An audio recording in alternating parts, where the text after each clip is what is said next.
Avant de plonger dans l'actualité du jour, découvrons la nouvelle collection de Nike pour le Brésil cette année et pour la Copa América 2024. Les couleurs seront le jaune pour les matchs à domicile et le bleu pour les matchs à l'extérieur.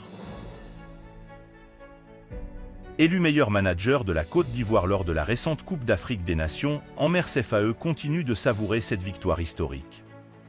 Il a signé un gros contrat avec la Fédération ivoirienne de football pour diriger l'équipe ivoirienne dans les années à venir.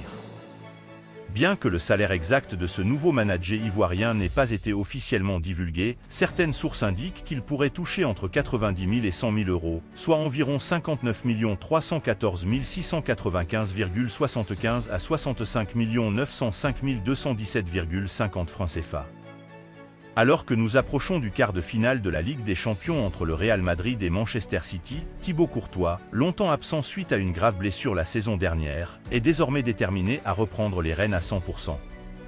Pendant son absence, Kepa Arrizabalaga est devenu le gardien titulaire du Real Madrid, mais son rendement n'a pas été jugé suffisant par Carlo Ancelotti, qui a décidé de le remplacer par Luna, précédemment numéro 2 derrière Kepa, et rappelons que Kepa a été prêté à Chelsea.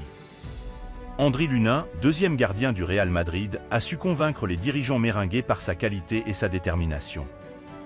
L'équipe a désormais confiance en lui, grâce à ses arrêts et sa volonté de ne pas encaisser de but.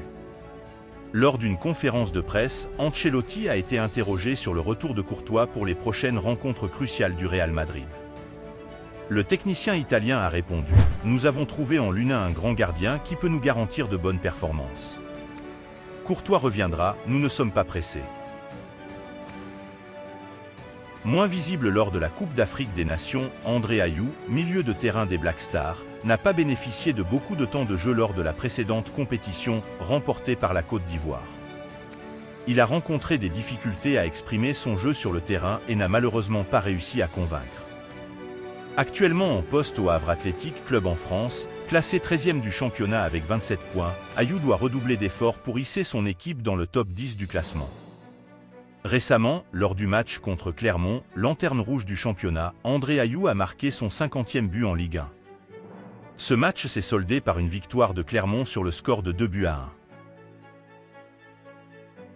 Nous sommes tous au courant que Kylian Mbappé quitterait Paris cette année pour rejoindre la Maison Blanche. En effet, même s'il est conscient qu'il gagnera moins d'argent au Real Madrid qu'au Paris Saint-Germain, le capitaine français quitte le PSG pour Madrid dans l'espoir de remporter des titres. Kylian Mbappé cherche ardemment à remporter la Ligue des Champions et ainsi décrocher le Ballon d'Or. Son départ de l'équipe parisienne soulève des questions, car les dirigeants parisiens sont actuellement à la recherche de son successeur pour prendre les rênes une fois que Mbappé sera parti.